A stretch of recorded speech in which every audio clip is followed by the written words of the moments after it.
There we are. Hi, everybody. How are you? Welcome to the live stream. My name is Summer Myers. I am a homeschool mom of 6 kids, and today we're going to be talking about effectively researching curriculum. We're a minute early. We're starting at 8, but I thought I'd just go ahead and start it. We're going to be having live streams every Monday from now for a little while, for a couple of weeks. So if you're just joining or you're watching a replay, I'll be doing another one next week. And if this is a good time, we're going to be continuing to meet at 8 o'clock every Monday. So let me know if you're going to make it. We would love to see you. And as you guys are filing in, go ahead and introduce yourselves into the chat. I would love to hear from you. Sorry.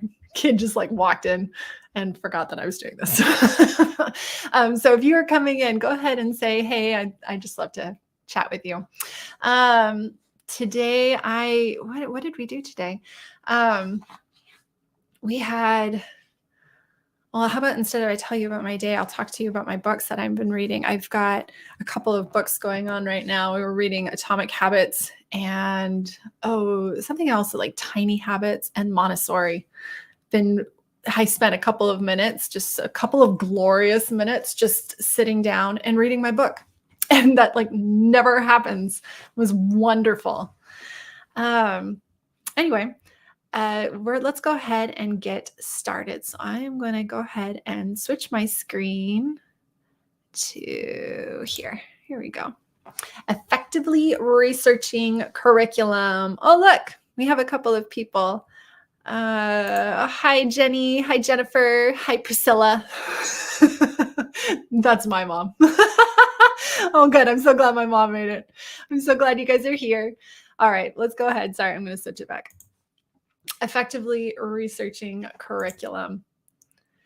All right. So while you guys are watching, if you wouldn't mind just writing down and commenting in the chat, what priorities do you have when you are researching curriculum? What are some things that you really look for when you are starting out? And so this is where I start. This is my happy place where I figure out exactly what I'm trying to start with. So let's talk about why it's important to list them out. List out what's most important to you. So you want to number them 1 through 10, 1 being the most important and 10 being the least. Do you need your curriculum to be budget friendly? Is that high on your priority list? Does it have to have a nature component? Or maybe you would like it to incorporate lots of Bible, or it's religious versus secular, and listing out those priorities and figuring out exactly what you want from your curriculum. I'm just going to make a special note too, also about incorporating the Bible. Lots of curriculum will say that they are Christian, but when push comes to shove, they rarely mention the Lord, except for occasional verse. So if this is something that is crucial to, say, your science curriculum, you want to pay attention to their faith statement and what direction they are coming from while they are incorporating religion. And if you're secular, is that, a make it or break it for you? And when I mention these priorities, there's no I'm not going for these are just suggestions, right? These are just things that I thought about. And the reason why you would like to, let me switch my screen. Reason why to write down your priorities first while you're researching curriculum is because if you don't have that list of 1 to 10 of what is important to you, and you come across a curriculum that ticks all the boxes except for your first 2, is it really going to serve you the way you want it to? Now, sometimes you're going to run into curriculum and it's going to be yeah, it ticks off the majority of these boxes. So yes, this is exactly what I want. And sometimes it's going to be well, it does fill a lot of my priorities, but it doesn't hit those first 2, and or that first 1. And that really is a deal breaker for me. And so it's an easy way of cutting through curriculum. You don't have to You don't have to think about it for very long because you know this doesn't make it. This doesn't make the cut for me. It's an excellent way of setting aside curriculum. It's just an easy way of doing that. The second reason for me is that it clarifies exactly what you want. If it's just so, avoid the fuzzy and gray is how I described it. If you just have a fuzzy and gray idea of what you want for your curriculum, and then you are looking at curriculum, you're going to get a fuzzy and gray idea of whether or not that curriculum was right for you. It's kind of like, this kind of serves what I wanted because you haven't clarified. If you have written it out and been super specific, then you're going to get a lot more clarity into your research. And so those are the big reasons why I personally write down my list. I make sure that I have it all written down so that while I am researching curriculum, I know exactly what I need and what I am looking for. And I can just be like, this is interesting, but it doesn't meet it. And I can set it aside. Super easy with no regrets. No regrets. Okay, let's see. Cost and good reviews. Yep. That's a good, excellent point because you want something that is affordable, right? And also has good reviews. Finding something that a lot of people enjoy and love, that is a reasonable priority. Absolutely. Not a lot of prep time for me. Yes. Not having to sit down and write out, just lesson planning. Okay. So I'm terrible at lesson planning. Anybody else terrible at lesson planning? I'm the worst at it. I would really like to be able to just sit down and just go with it. Right. And not have to worry about it. So that is actually a priority for me as well, Jenny. And costs too. Absolutely. Okay, great. All right. So we've got our priorities listed out. The next thing is writing down our curriculum. So let me know, do you guys keep a list of curriculum? I think the majority of homeschoolers I've ever talked to have like a huge long list of curriculum that they like to do. I always have a running list of stuff for like just on my phone. I'll have it listed out. Do you guys keep a list? Where do you guys keep your list of curriculum when people show it to you on YouTube or mention it in your co-op or whatever? Let me know. So for me, while I was thinking about this, I do digital. Digital is easy for me because I can carry my phone everywhere. I can take pictures. I can grab websites. It just makes a lot of sense to me because I always have it. It's depressing, but I do. I always have my phone around. So it makes sense to me to write down curriculum as it's coming to me on my phone because I have it around. But I know I think I might be in the minority. Am I in the minority when it comes to where I keep track of curriculum? A lot of people prefer paper, I think, especially because it's natural if you're doing like if you already have like a binder or a planner, they usually have something really cute in the back that's, curriculum that you see or spot that you want to use for next year. And actually, while we're talking about this, I have a PDF that I created that essentially does exactly what I do on my phone. So actually, and I linked it down in the description box. So if you guys want to look at it, you can, but I can actually pull it up because I learned some stuff on this thing. Let's see. Aha, it worked. Okay. So this is the curriculum research. It's actually really small on my screen. So let me see if I can pull it up so it's bigger. No, I can't. Okay, well, we're just going to pretend. Oh, wait, I can make it like this. Okay, there we go. So with this is the first page, and it mentions the company, likes and dislikes, a price point, and the amount. And the amount meaning how many copies of that you need. So if you have multiple children that you're planning on using it for, then you can write down how many you would actually need. Versus if you just have a PDF, so you only need to buy one because you're going to print off multiple, then you can just say, I only need one of this, and this is how much it costs. And I wrote language arts, math, history, science, foreign language, and any extras that you have on there. And also there's an extra slide. So you just have, a whole page in case there weren't enough. But I intentionally left it so there's only, let's see, 1, 2, 3, 4. I intentionally left it so there's only 4 because you don't want a document that just like overwhelms you. You know what I mean? When you have so much information that you're not even quite sure what exactly you're looking at. So I intentionally made it small. All right, let's flip back. And I also have friends that have used notebooks. They just go to the dollar store and they buy a notebook and they write down their kids' names and what they need for the upcoming year, which I think is brilliant. That's an excellent way of doing it when you're just like, my kid really needs something a little more oomph to it or whatever. And as ideas come, they grab their notebook, write down all their thoughts. And it becomes their notebook that reminds them to breathe while they're doing curriculum research. And that's an excellent way of doing it as well. I lose things like that. Okay. Can I just like pause for a minute? I was telling my girlfriend about this the other day. We were talking about planners and how I have a paper planner, and I went to do this thing and I brought it with me and I put it on top of my car. And then I left.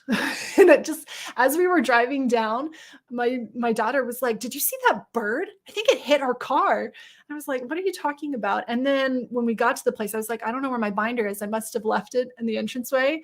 And then as we were driving home, it hit me. I was like, "Oh, I put it on top of my car." I found it. It was on the entranceway it was on the on-ramp to the freeway, and it was just like destroyed. Cars had like run over it and the binder was like all ripped up. And I was like, I need that because it had all of my like state documents and stuff that I had kept for the year. And I, said a quick prayer like, "Lord, please save me, keep me safe." And I like dodged traffic, grabbed it, and then ran off. I don't know if it was worth it, but that was like, I think that was the turning point where I decided paper wasn't my thing. It wasn't my thing. Okay, sorry, that was a long tangent. Sorry for that. Okay, so while you are writing down these things, it is important to keep track about your price. So just a quick note about price. How much it costs is an excellent way of pushing through what's worth it versus what's not. If you know it's out of your price range, you can just be like, "I'm not going to use this. It's too much." Or if you are comparing it to a couple of programs and you're like, "Okay, well, here I have this really excellent language arts program. It's, $150 and it hits all my priorities. It gets that whole list or whatever. And I have this other language arts program and it's only $50. And it hits all my priorities. Like it does everything I also want it to do. You're going to go with the $50 one. I assume. I don't know. Maybe you do the 150, but that's I can sift through and make quick decisions based on that.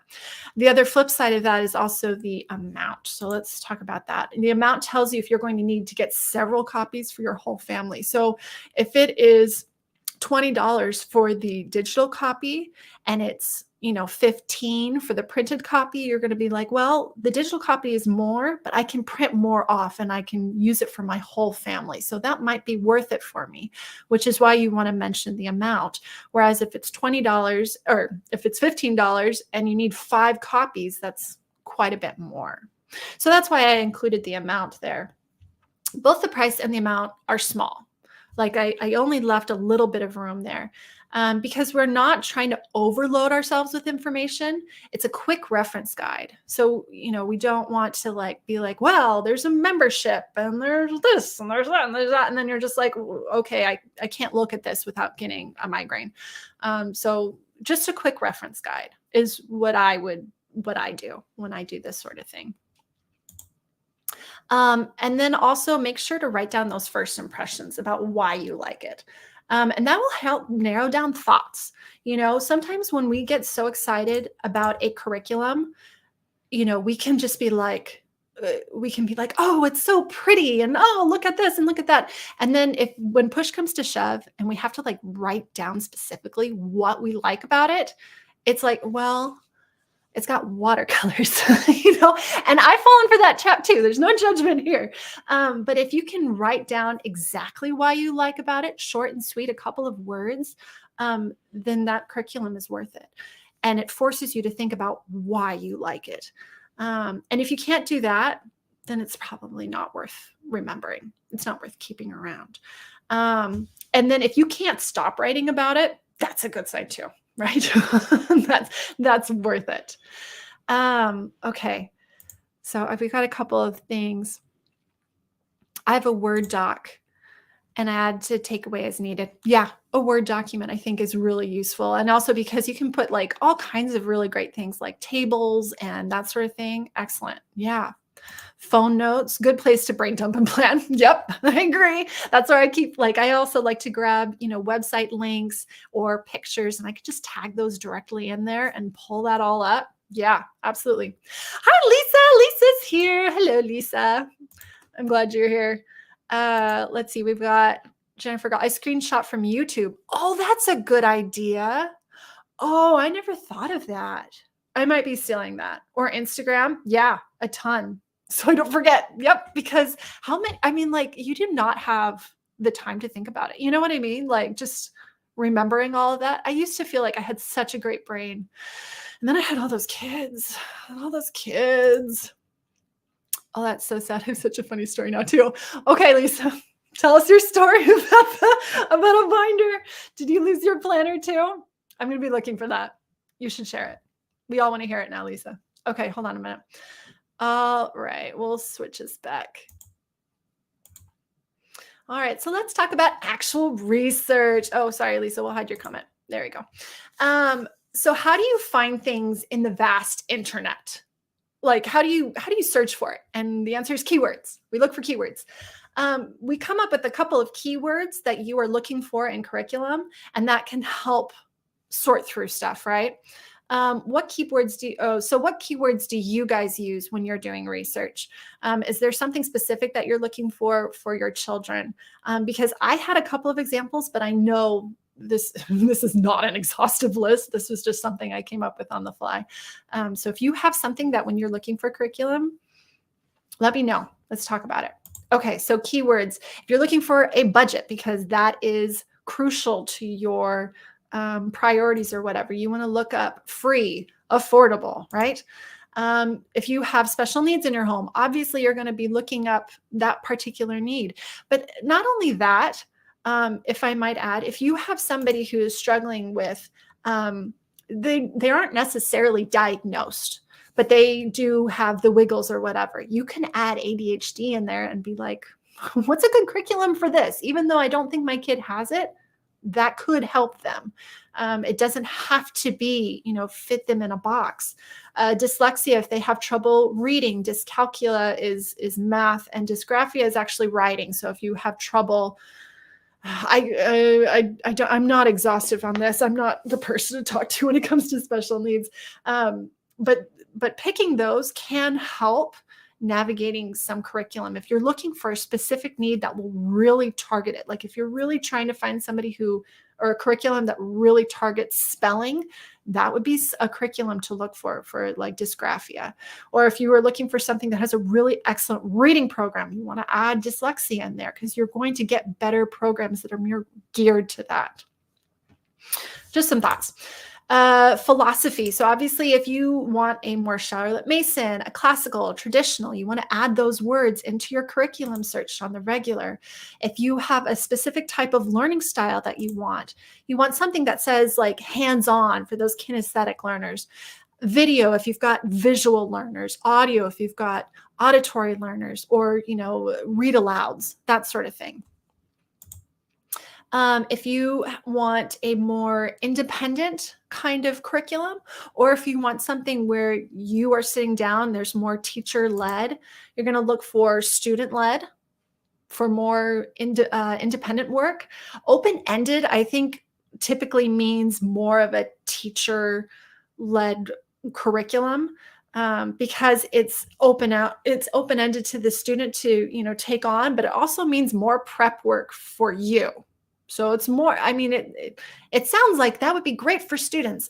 That's great for teachers, for somebody who can help lead and facilitate a student into good learning practices. Structured is also, it could go either way, but those were some keywords that I came up with.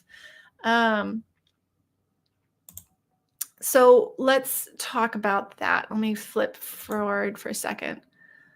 Um, a mentor, but I did that with a mattress.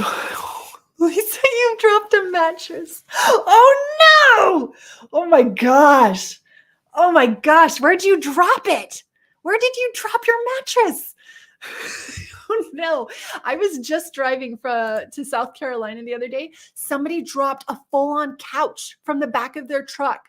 And people were zooming by. I think the speed limit was like 75 and people were going 90 on here. And I was like, dodging debris. It had been like destroyed and there were big chunks of metal and it was awful. It's okay, Lisa. You don't have to tell us about your mattress if you don't want to. Okay. Um, let's talk about research. Where are some places that you guys look for opinions on curriculum? Where do you find the best? And I think we're all addicted to YouTube at this point, right? that's what we're doing. Um, so is that primarily where you find when you're researching? For me, I wanted to mention about who is selling it to you. So if you are looking for curriculum and you go to a published website, that is where I would be super wary. Be wary of the published website. It's designed to sell you their curriculum. It's got Instagram pictures all over the place and smiling families, and it's so easy to fall into your happy place thinking about it. And you want to look past that perfectly manicured photo and look at the actual curriculum and remember that they are trying to sell you something. Like that's what they're trying to do. So even though you do want to look at curriculum websites, you also want to remember that they're putting their best foot forward and they're not doing a good job if you look on their website and you're not impressed. You know what I mean? So keeping in mind who's trying to sell it to you. And then I love Kathy Duffy. Every homeschooler loves Kathy Duffy because she's done everything. She has reviewed everything worth noting under the sun. In fact, if Kathy Duffy hasn't reviewed it, then I would assume that it isn't a tried and true and probably should be approached with caution, especially with the last 3 years with COVID. Everybody just, pushed out so much curriculum, tons and tons of curriculum, and being able to there's just so much out there. And not all of it has been tested it's just been put out really quickly. So if you go on to Kathy Duffy and she's got something on there, you can bet that it's been thoroughly analyzed and looked at. What I also like about Kathy Duffy is that you can create lists on this. Has anybody noticed that? If you are logged in, you can register onto Kathy Duffy. She sends out a newsletter, I don't remember if it's monthly or weekly, saying, different curriculums. Excellent resource. But you can also create lists. So as you are looking through her reviews, you can say, I want this for my daughter, and you can put it under your list for her, or you can put it under your list for your son or your kindergartner or first grader or whatever. It's very well organized that way. And I like how easy it is to compare reviews that way. And she's extensive. I will say sometimes her stuff is a little unbiased. I'm like, really, Kathy, tell me what you are actually thinking. I would really like to know what you are planning on doing. She's very diplomatic. She's very diplomatic. And so where do I go? I go to YouTube for finding those undiplomatic ones. Those are the places where I can be like, yes, here we go. Somebody's going to give me a real opinion here. So search YouTube, especially if you're debating between curriculum. So many of my fellow YouTubers compared to curriculums, which I find to be the most helpful. I like the reviews. I like looking at what they're having. But when they compare two of them side by side and are like, well, this one will do this for you and this one will do that, that I find is the best. Do you guys, am I alone in that thinking that? I feel like those are really helpful. And also I will add too that there are a lot of YouTubers have like a specific kind of curriculum that they really tout, like Science Mama, she does Sunlight. Let's see, Practical Homeschooler, she does Abeka, and who else who's also fabulous, all of them, and if you are trying to compare to, you can say, listen, I am looking at Abeka. can you compare that to the good and the beautiful and tell me the difference between the two? Usually they'll already have a video, or they'll be like, yes, I would love to do that for you. So ask them what their opinion is. And I guarantee they have one. We all have opinions, whether or not they're correct. So you've got your handy notes, and they are brimming with information. You've got all that stuff listed out, right? It's time to cut that down. It's time to narrow it down. So we're going to want to reach out to curriculum companies. And I know, like, just like 10 minutes ago, I was like, do not trust them. They're trying to sell you something.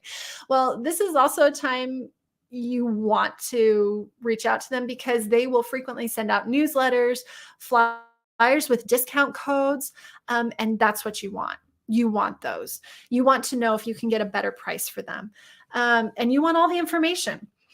Sometimes they offer more than one subject. And if you really like how they do math, you might want to explore what they offer for English or history.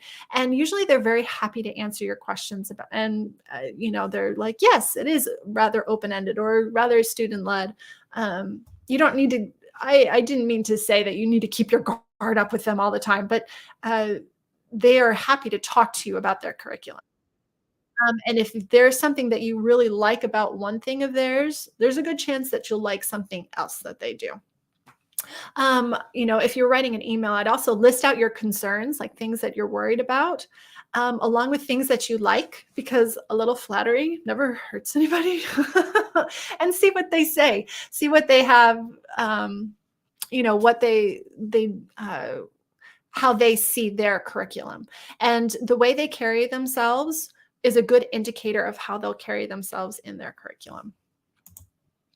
I also like to join Facebook groups for that particular curriculum. So I am a member of the Right Start Facebook group. I've talked about them several times. And these groups are the true disciples and are very rarely going to complain about the curriculum. They've joined a Facebook group because they love it so, so much. But they occasionally will vent. Somebody will vent about why this isn't working. And that's the information you want. You want to find that information. And it also gives you a glimpse on how it'll work in your home. And this is where I like to ask, feel free to ask questions about why you're interested in it and how that would work in your home. And these people are so eager to share about why it works so great, and maybe some potholes to avoid. And you can also, and the other thing too here is that they can also share other curriculums that they are using, or share what other curriculums they have used in the past. And this is why they prefer this one, or maybe this is why they think this curriculum does that particular thing better. So if you are like on the fence between two, I would join those groups and be like, this one I'm kind of thinking about going with, but what do you guys think about this? And, what are the real differences here? And I guarantee these people will have an opinion. They will have an opinion, and it will be good. It'll be a great opinion, and your post will blow up. You can also, here's another really great tip, is when you can also ask how much time it takes them to do a lesson during a day. So and then you add 10 minutes because they know how the curriculum works. And so they're going to do it the most effectively. If they're saying it takes me about 30 minutes to do the workbook, then you need to be like, okay, well, it's going to take me closer to 40 or 45, because you're not going to be able to do the curriculum right out of the gate. It's going to take you a minute to get your feet comfortable and finding a good flow and rhythm, especially at the beginning of the year, right? So asking them how much time they are currently using the curriculum in their home, and just being wary of, well, they know how it works, so it's going to be faster for them, and it's going to take me a few tries before I can get up to that. So that's something I was thinking about. You also want to talk to your mom friends. Find out which of your mom friends have any used curriculum that you are looking at, because then they can come and bring it to you, and you can actually physically hold a copy and flip through it. And they will also have an opinion that they are willing to share, something that they are interested, like they'll have something to say. In fact, I was asking, oh no, one of my mom friends asked me about Right Start. They were like, "Hey, you use Right Start quite a bit." And I said, "Yes." And she's like, "Do you have an extra copy, or are you willing to bring a copy so I can look at it?" And I was like, "Yeah, sure." And we walked through it and we looked through it, and she was like, "Oh yeah, this is really great. What about this?" And I was like, "Yeah, this is okay," and whatever. And it was just an easy conversation to have. And I think we all like to talk. We all like to talk about curriculum, which is such a bizarre thing. That's not something that I ever thought I'd grow up to want to do, to talk about homeschool curriculum. But apparently a lot of us can't stop talking about it, right? Okay. So let's talk about picking the best one. Actually, okay. So we're going to pause here for a second before we dive into picking the best one. Okay. What kind of live stream would you guys like to do next week? So I was just pausing here before we move on to the rest of the stuff I've got prepared. I was just kicking around some ideas of what to do for next Monday. And if you guys wouldn't drop a line to me in the chat about what you would prefer, because I would like this to be helpful and useful. And I don't want to just be sitting here talking about how I dropped my planner off of my car. Like, I'll add something else. So maybe I was thinking like maybe good book lists, because those have done particularly well on my channel, and where to find them and how I find them and organize them. I did a video just recently about teaching kids math, or specifically multiplication. Is that something you'd be interested in? Teaching kids how to read. And also, it feels like the time is better for this at 8 o'clock. Is that true? If 8 o'clock Eastern is okay, let me know, and we'll just continue meeting here at 8. If it's not, if 7 o'clock was better, then let me know. I'm happy to meet here at 8. That's no bother to me. Anyway, all right, so let's talk about picking the best one. So how many hours are in a day? It's funny because that was what my lesson was on today. We were talking about time. There are 24 hours in a day. And sometimes all we want to do is all of the things.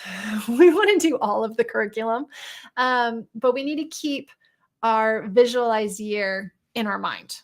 We kind of talked about that last week. We don't want to overbook ourselves. That curriculum will be there in October. So what I tried out this year was I only bought my core subjects. And I really, well, no, that's not true. I also bought a history.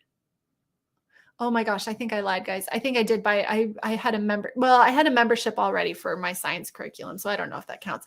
But I really, really tried to limit myself into not buying like a bunch of health or geography or anything like that. Like I tried to limit myself because I knew in October, things will have changed. And if I am like in a real good groove, then yeah, I'll have that list there and I'll go ahead and grab it. But if I do not have enough time, then I didn't pay for it. You know what I mean? It will be there in the fall. It will be there still after you started school. And if you feel like, yeah, we could add something else in, it'll be waiting for you at the end. So how many hours do you really have in the day? And do you really need to get everything? And maybe just waiting and holding off. I also like to do a cost analysis. Is this something that is used up after we've used it? And if so, what, if it is it worth that expense? Or is it something that I can use again for another child down the line? Or is it something I can sell again? Does it maintain its value? And if it doesn't, can I get it used so I don't have to worry about having a brand new thing? We use up our curriculum and really are hard on it. I feel like probably most families are. But I try to see if I'm going to, and usually if I buy a curriculum brand new, it's because I know I'm going to be using it for a bunch of kids afterwards, and I need it to like last a little bit longer. So doing a little cost analysis will help with picking the best one. The best one, is there such a thing? And then the last one is, trusting your mom gut. Your mom gut is your best friend. If you have your priorities in a line and you have done the research, you trust that gut. You trust it. And you can, I don't know. It's just, it's one of those things where it's hard to convey exactly what you're looking for, but sometimes you'll get that feeling in your tummy, the pit of your tummy, you're like, yes, this is it. And this is exactly what I want. And I'm going to go for it. Or sometimes you're like, I'm not feeling the magic on this one. If you trust that feeling, it will work out. And what can you trust if you can't trust that, right? All right. So let's talk. So that's everything I thought about when effectively searching for curriculum. I hope that was helpful. I thought we'd end the little bit with a little chat about talking about shopping tips. So I like to keep a running list of books that you are looking for when shopping. So if I know I've got a curriculum that has like a long list of books, I like to just keep it in my phone or just in a list in my wallet. And then whenever I happen to pass a used bookstore or I'm at Goodwill for whatever reason or a consignment sale, I feel like I'm constantly at consignment sales. I'm just, my kids go through clothes so quick. I'm like, okay, we're going to do this again.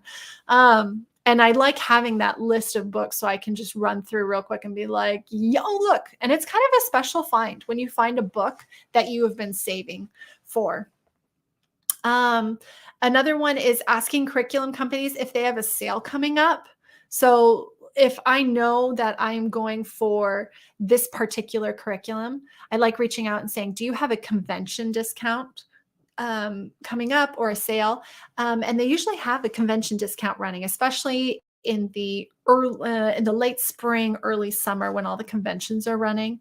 They'll be like, yeah, we've got this 15% off or 10% off or whatever. And that's what I try to run a sale, try to ask them. And curriculum companies are wanting that. They want to share that information with you. And also conventions. Conventions are an excellent place of handling curriculum, actual curriculum, and looking at it. So if you don't, I know a lot of people mentioned last week that they don't have a homeschool store nearby them. But I feel like there are conventions that happen on a regular basis that are fairly close by. So our big one is happening in a couple of months, and it's about 2 hours away, but we make a day out of it. Well, 3 days out of it. we get an Airbnb, and my kids do the youth program that they have there, and it's like a big deal. It's a big vacation. We have so much fun, and I love walking through the convention hall, the curriculum hall. Hall spelled HALL, where they have the booth set up and you can actually pick up the curriculum and talk to a rep, and you'll find other moms who are looking at stuff and finding the good thing. Does anybody have any good shopping tips about stuff that they, when they are shopping for curriculum? 8 works great. Book list suggestions are always fun. Oh, good. Love 8. Okay, great. We'll do 8 o'clock. That sounds good. New to your channel. Hold on a minute. What does it say? New to your channel. Will you be sharing your curriculum picks for next year, Jenny? Okay. So here's the deal. Do you guys like watching those videos where it shows the curriculum picks? I feel like, oh my gosh, I hate saying this because I don't want anybody to be upset with me because I have lots of YouTube friends now who are like really into those videos. I have a hard time watching them. I feel like there's a little bit of too much of a perfectionism there, but it's also like they're not tried and true. So that's where I struggle because I want to share useful information and I don't mind sharing that.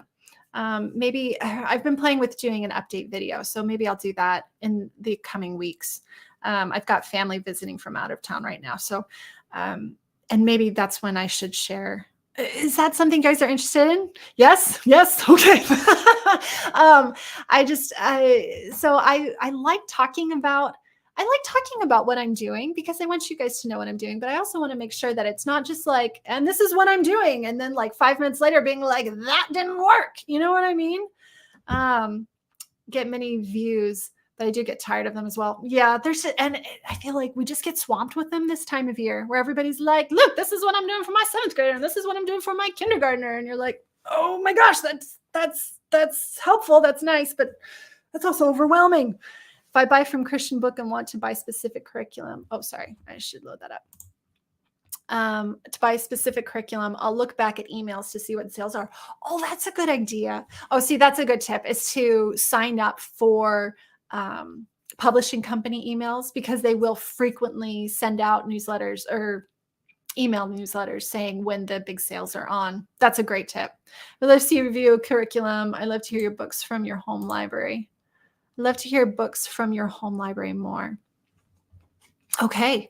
All right. I can do that. I like talking about books. That's kind of my happy place. And I've kicked around the idea before of opening like a booktube. Wouldn't that be fun? And just talk about books all the time. But I barely have time for what I'm doing now. I can't add another channel. Maybe in the future when Jesse isn't quite so small, when he isn't quite so squishy, maybe when he can like walk. So maybe I'll do book lists. We'll talk about book lists and where to find good book lists. Here, I'm going to switch that from shopping tips. Yeah, and then and I feel like also we're just getting, see, okay, so here's the life of a YouTuber who talks about homeschooling. During the spring months, that's when we do all of our book reviews, and those are fabulous, and they do really well for a short while. When you guys watch those review videos, do you like seeing the book actually flip through, or are you looking more for the opinion of the YouTuber and what they like about it specifically? So I also have a hard time. I mean, I watch them because I want to know, but I also have a hard time watching it because it feels like it's hard because I can't handle it. So I struggle with that too. Yes, books. Okay, good. We'll talk about books next time. Here for all the book talk. So yeah, and then talking about things that we're going to be planning for next year. See, I also know, and the thing is, my years don't change very often. So I'll tell you right now. So for my upcoming 8th grader, she's going to be doing IEW, and she is transitioning from Right Start into Mr. D Math. And I probably will be doing a video of that. It won't be this year because I want to see how her year goes with Mr. D Math. And probably do a review of that next year, transitioning from Right Start into middle school, high school levels. So that's what she is doing. And then for my other kids, they just do the good and the beautiful. We're probably going to be transitioning my upcoming 6th grader into IEW because she needs some more good writing, and IEW is fabulous for that. I am just so impressed. This was our first year doing it, and just the way it builds writing and creative writing and also non-fictional essay writing is brilliant. It is so good, especially for those kids that you are trying to transition into more independent work. So I'm thinking she's going to be doing that. And then, but she struggles with reading comprehension. So I'm still trying to play with that. And everybody gave so many great suggestions on my last update video about reading comprehension curriculums. So I have to go back and dig deep, do some curriculum research. And really, I was going to try to find something in January, but January is it's so busy. There's just not enough time to just sit and I also don't like feeling like just throwing something at the wall until it sticks. You know what I mean? I'm like, I know you've got this problem, and I can sort of cram this curriculum to make it fit. It's not a perfect, in an ideal world, this would work great, but it doesn't. But I don't want to just buy stuff and kind of try to Band-Aid over the problem and just throw money at it. That's what public school is for, not for homeschooling. So that's what we're doing here. Apparently, if you have 1,000 books, you're considered a small library. Really? I wonder how many books I have. Oh no, I can't. I'm gonna spend my weekend counting books. Laura, gosh darn it! Now I'm gonna go count all my books. I probably do have 1,000. Does everybody have 1,000 books at their house? Do you guys have 1,000 books? I feel like we do. I feel like we can't help it. You just end up buying. I went to a consignment sale and I got 15 books, and Michael's like, "Don't we already have these?" I was like, "Well, we have other books about dinosaurs, but we didn't have these ones, and these ones have this." I have a problem. Both, since there are no brick and mortar stores. Both, since there are no brick and mortar stores. I'm sorry, I lost track. I'm sorry, Andrea. I would love opinions about what worked and what didn't. Yeah. Oh, like a reflection video. So yeah, I'll probably be doing, sorry, Laura, probably going to be doing some kind of an update video where I talk about what worked and what didn't. When are you doing more collaboration videos with your friends? When you do classical versus Charlotte Mason versus Unschool. Such a good laugh. They're funny. Thank you. Oh, you're a classical. Hello, classical homeschooler. I'm a faux classical homeschooler. I do my co-op is, well, actually it's technically Thomas Jeffersonian, which I didn't even realize was a thing until I was reading our bylaws, because we're updating our bylaws, and naturally I volunteered to be a part of that committee. Did you know that a lot of co-ops have governing documents and that they need to be updated on the regular? So I joined that committee, and they are not technically a classical homeschool, which I thought they were. They're Thomas Jeffersonian, which I'm going to have to do some research about that, what that actually means. I love hearing opinions on curriculum choices. It helps me decide if I would like to use it. Yeah. Yeah. Hearing opinions of people that you trust and being like, yeah, that does help clarify whether or not you want to jump in and invest money into your home, or invest money into a curriculum that will go into your home and be poured into your children's brains. Absolutely. I just made spaghetti and throw it on the wall. Yeah. Trying to figure out what sticks. Do you really throw spaghetti? Do people do that? Do people throw spaghetti on the wall? I just eat it. I just say, not done. But maybe I feel like I'm missing out on some fun here. I want to count books down too. All right, everybody count books, report back here next Monday. How many? Okay, so this is what we should do, guys. Who's going to take this challenge and count how many books they have in their library? And then next Monday, we can all say, I have 1,300 books. Oh, that's a lot of books to count. That would be a great exercise. Does anybody have any early counters? I have a kindergartner transitioning into first grade, and I feel like that would be a great skip counting activity where we just like pile all our books. Also organizing all our books. How many people organize their books into, and this part is where we will read, and this part is when we won't. And does anybody else do that? I feel like I did that like 1 or 2 years ago, and I never came back to it because it all got destroyed within like a minute. And I kind of was like, okay, well, I'll come back and fix it later. And I never did. So type of videos, both opinions and look through. Okay. All right. So yeah, I feel like those kind of, I don't know. See, the look through videos I do like, because I feel like you get a kind of a look into the person who's doing it, but like their teaching style, like how they think through a curriculum, because curriculum, I mean, it tells you how to use it or whatever, but how many of us actually, I don't know, maybe I'm just a rule breaker. Anybody else a rebel when it comes to curriculum? I frequently I'm like, no, I'm not going to do that. Nope, not going to do that. So when you hear a review of somebody, or somebody's doing a flip through and they're like, this is how it works, but this is actually how I did it. I'm like, yes, you go, person, changing everything. What are you using for history, and how do you know if and when various times in history? Oh, okay. So we are currently going, okay. So we've gone on a journey when it comes to history. We've done the Usborne encyclopedia, where they have like the entire, like we just flipped through one page at a time. We did like a couple of pages in a day, and we did all of the external links, and I just casted it up on our TV, and we watched all the videos, and they had a bunch of like museum dive throughs. It's fantastic, phenomenal resource. And we learned a ton that year, but it was too loosey-goosey for us. And I ended up just being like, okay, I've run out of steam here. And we ended up taking a lot of naps while we were watching those little mini documentaries or whatever. And so we transitioned into Story of the World, because I have about an hour commute out to my co-op. And that was just an easy thing to put in audiobook. And I had all these grand designs of, and then we'll do the workbook when we come home. Who's got brain power enough after co-op to do more worksheets and projects or whatever?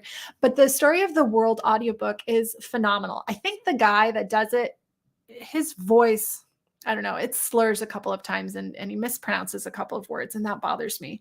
And sometimes, but it's an excellent tool for like opening history discussions or whatever, where you like, well, this is how they are presenting it, but this is actually how we feel about it.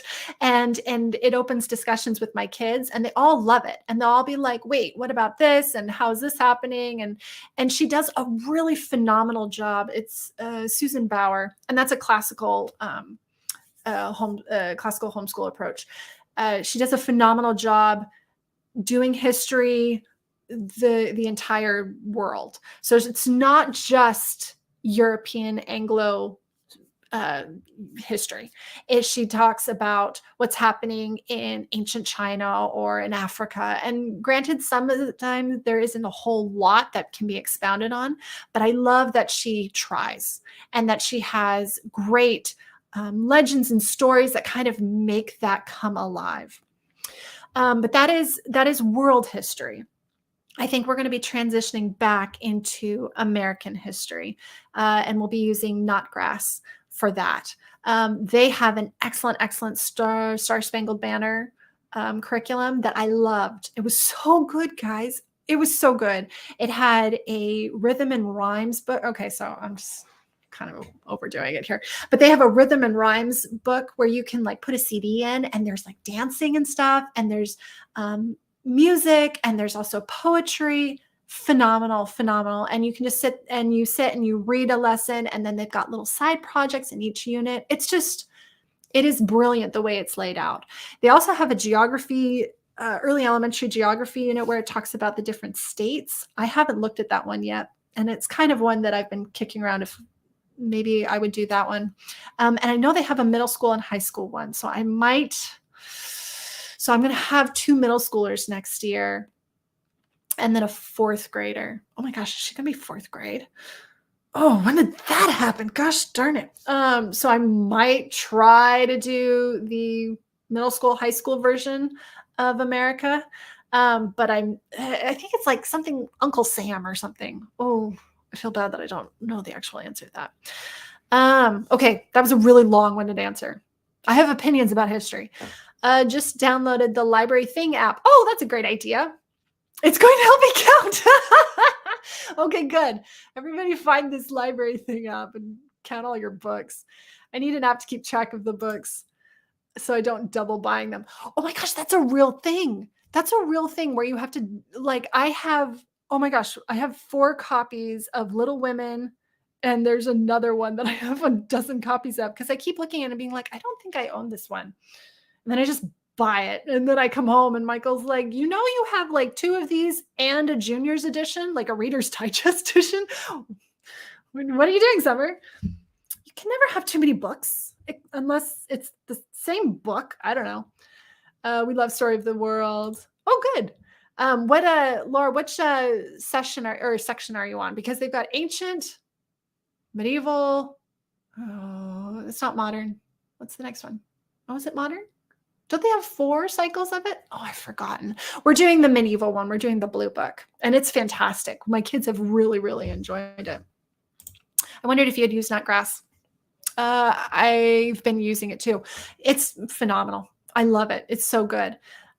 We are using Biblioplan this year as both American and world history. Oh, how does it do that? How does it? Okay, well, I'll have to look at it. You don't have to go into deep dive in there, but that's interesting that it does American history with the world history along with it. I feel like that would give a lot of context to American history when you can see it in reaction to what was happening within the rest of the world. I mean, not just talking about world wars, but also just like Industrial Revolution and where are some other key events where the rest of the world is doing something and America isn't just like by itself. I mean, it kind of is, but a lot of things that happen in politics within American history are a reaction to what's happening throughout the world. And if you don't have that context, then you kind of miss a big crucial part. It has a family guide to the use different stages. That's a great idea. Yeah. I want to use Biblioplan in the future. My son will be in 2nd grade next year. Oh, well, I'm going to have to check that out. So I'm assuming it's religious, that it's got a Christian worldview. I wonder how it presents world religions, because that's the other thing that I really love about Story of the World is that it presents world religions with a very good, in my personal opinion, a very good, unbiased way without shying away from it. I think sometimes Christian curriculums are like, paganism, like they draw back a little bit, but it's hard to gather context about what's happening if you don't understand what the people believed at that time. And I don't think that's anything that as a Christian we should be scared of. My personal opinion. I wonder if you'd use nutgrass. I've been using Beautiful Feet. Beautiful Feet. If I had all the money in the world, I'd be using Beautiful Feet every year. I love reading their literature for history. I'll have two fifth graders, a seventh grader, and a kindergartner. I think Beautiful Feet works really well for multi-aged families, like where you've got a lot of different kids, because they have, well, one, because big kids like picture books too. And I love the way Beautiful Feet does it. And their picks are phenomenal. They have really great book lists. I've never done the big deep dive into actually buying it. And maybe one year I will. I'm worried that I wait too long and then my kids just get too old and we miss it. You know what I mean? Like I miss the little years where we could have used such and such curriculum. And there's so many good, great curriculums for elementary years. And I worry that there isn't quite as much for middle school and high school kids. And so we're running so fast to those older aged kids that we missed out on the younger years where we can really enjoy being little, I wonder about that. Ancients, we will do medieval next year. Okay. Yeah, I love that book. I think it does such a great job transitioning into all those different world history bits. Biblio Family Guide has an option to use the story of the world and mystery of history. Oh, interesting. I wonder how that incorporates that. That is interesting to me that they have so is it like a literature guide that follows along the story of the world? That's great. Oh, American history, world history, and I forgot to mention church history.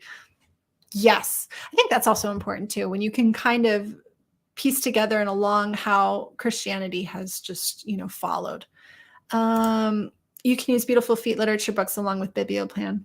Okay, so all right, see, I've heard of Biblioplan and my mind is drawing a blank. Is it the one where you've got an actual literature guide where you are like following along and then you use it as like a bit of a supplemental resource? Anyway, so so that's kind of where I sit with my kids on what they're doing for next year. I guess I didn't cover. So Juliet will be, she will be in first grade. So we do the good and the beautiful with her. So that's the other reason why I don't do those what we're doing next year is because I feel like we're just repeating the same thing. We're doing the good and the beautiful and right start, the good and the beautiful and right start. And it doesn't change.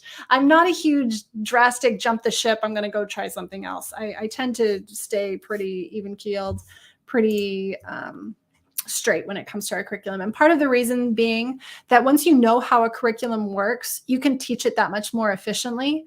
And I need to be efficient. I've got too many kids that I have to run through. And when we transition, there is a learning curve there. So I feel like it becomes redundant when I do those videos. It's a textbook family guide.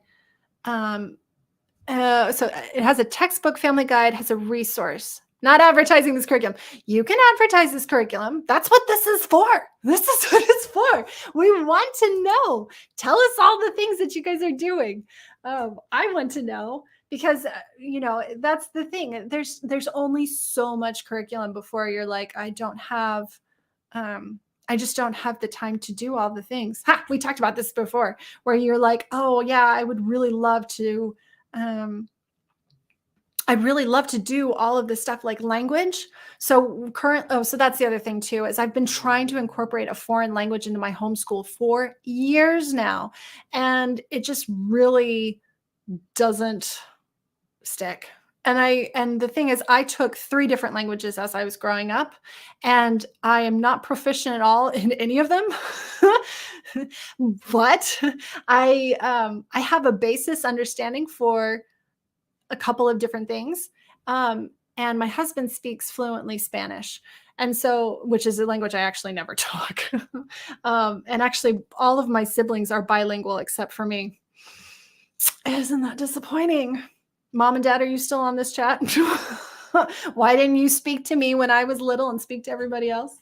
Um, no, so finding a good foreign language curriculum has been a real struggle for us. And we found ULAT, ULAT, phenomenal curriculum. We really love it, but it is, and we've only gotten up to the lesson. So we stopped our morning basket work around in December, and I haven't picked it up again. It's, oh my gosh, it's March.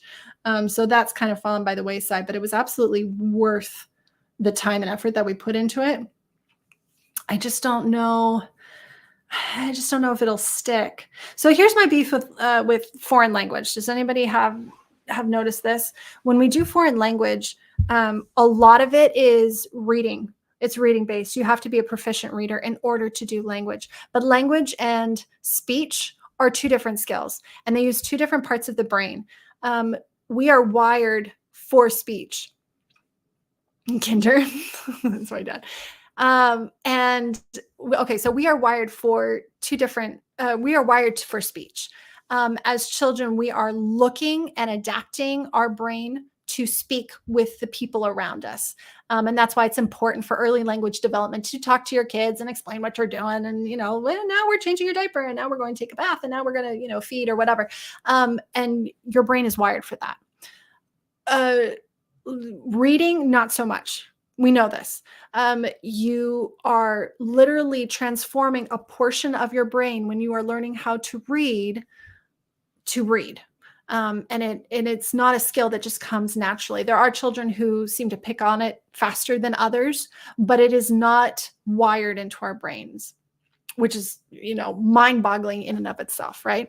So when you are learning for a foreign language, it's almost like you're taking the long route to learning it, because a lot of them are reading based, where you are reading to learn speech. And so that's kind of my hang up with finding a good language curriculum, because a lot of it is, well, you do flashcards and you do you're reading, and when in reality, if you were really going to learn a language, you should be speaking it completely. But how do you do that beyond just like moving to the country you want to learn to speak at? And I feel like this is not an area of expertise that I have. I don't have very many expertises, but this is add that to the list. So finding and figuring out what would be a good language program is a struggle. I actually found Charlotte Mason. Hold on a minute. I got its book. Hold on.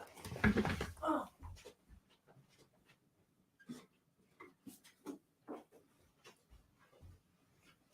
Okay. Sorry. That was weird. I just left. But seriously, it's called The Art of Teaching and Studying. Do you guys see this? It's written by a guy named Francois Gouin. Gouin? Gouin. And this is actually a reprint on Amazon. It's out of print, but you can order it for like $15 on Amazon, and they will literally reprint it for you. And the guy that Charlotte Mason bases her language instruction on is this guy. And this is his book, and it's beautifully written. I mean, this guy could really write. I started it back in the summer, and I did not get nearly as far. And he just talks about his experience with teaching and learning language.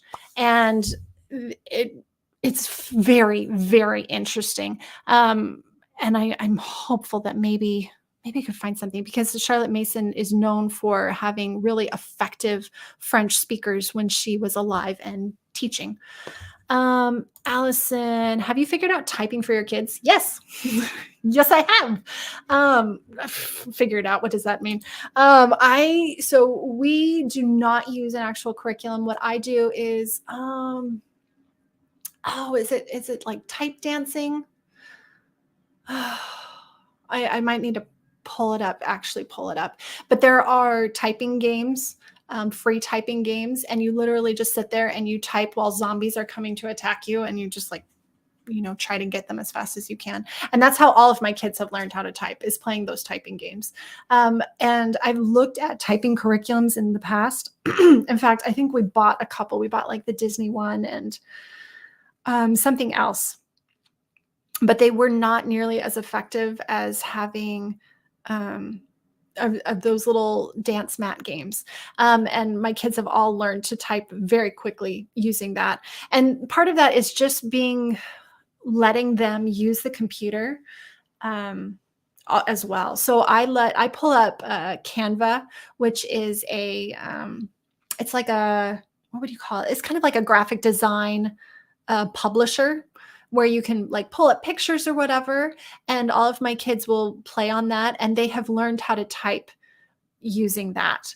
And just having a chance to like mess around with that sort of thing and just working with it. So I don't necessarily have a curriculum, but I can look up for that. I can look up that website. I probably shouldn't do that right now, but I'll put that in the description box, Allison, after this. And you guys can peruse it as you will.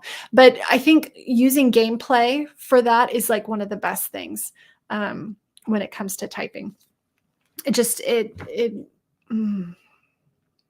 And that's the other thing too, is that how safe do you want your kids to be on the internet? And I have qualms about just letting my kids be on the computer for that long.